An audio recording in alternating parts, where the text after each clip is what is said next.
welcome to Stacey G's Kitchen. Today I am super excited because I'm going to show you how to make my special glitter chocolate biscuits with a marshmallow fluff filling. So what you need to do is put 150 grams of softened, unsalted butter into your mixer.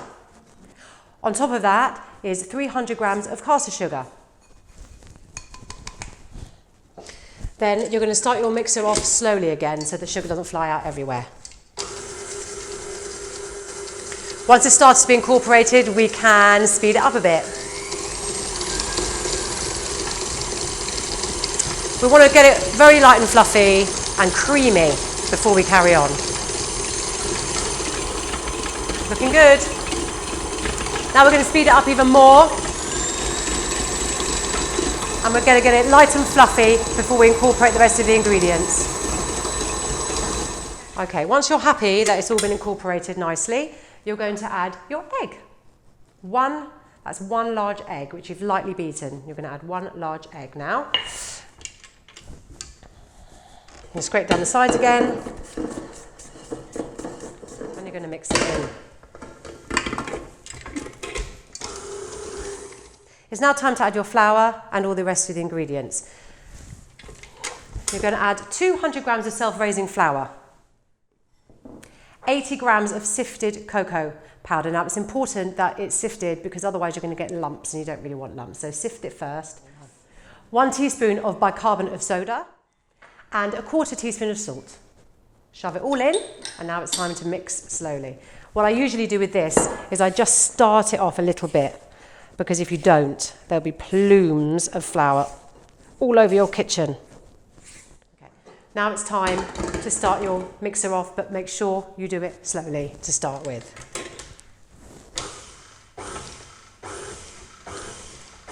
For this particular recipe, we're literally just going to mix it until it's incorporated. Do not overmix.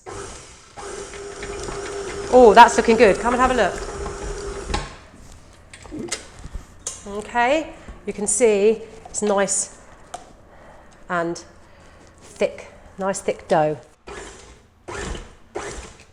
There you go, that is ready.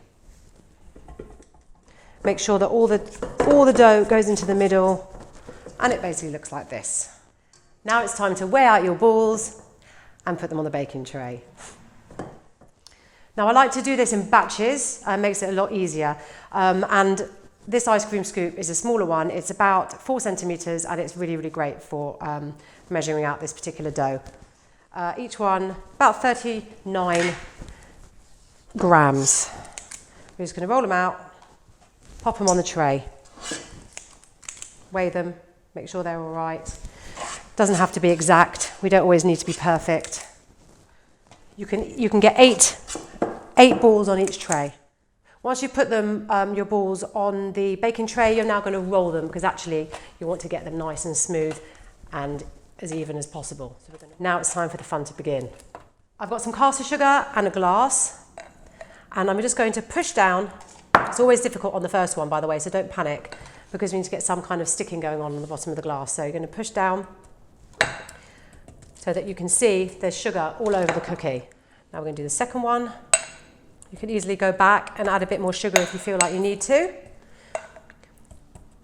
What this does is helps the cookie, as the cookie bakes, the top is going to crack and it's going to look special, really special. Now, where's my glitter?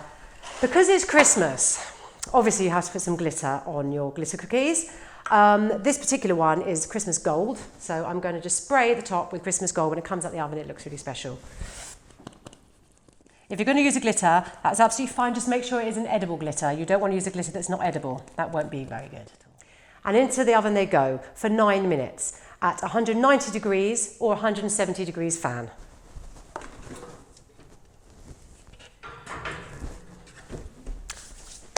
When they come out of the oven, it's important to just leave them on the tray for a couple of minutes so that you can pick them up easily with your spatula and put them to cool on the cooling rack.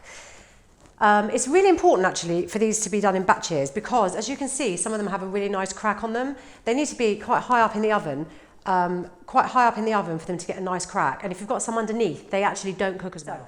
Let's put them to cool on the cooling rack.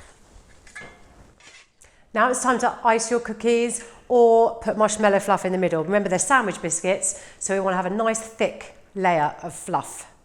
I've decided I'm going to use my Oreo fluff, but you learned how to make fluff in my first video. So actually you can do it yourself. You can do plain fluff, you can put Oreos in it and do Oreo fluff. The opportunities are endless. You can even make your fluff pink by putting a tiny little bit of food colouring in. But today it's Oreo fluff. I'm going to scoop out a nice big scoop. Pop it into the biscuit and pop on its friend. And doing it again, nice big scoop. This Oreo fluff is a new thing I've made up, and it's really super tasty. And the kids go crazy for it. I really hope you enjoyed learning to make my chocolate glitter sandwich biscuits. And if you did, click subscribe and you'll be notified every time I post on YouTube. See you soon.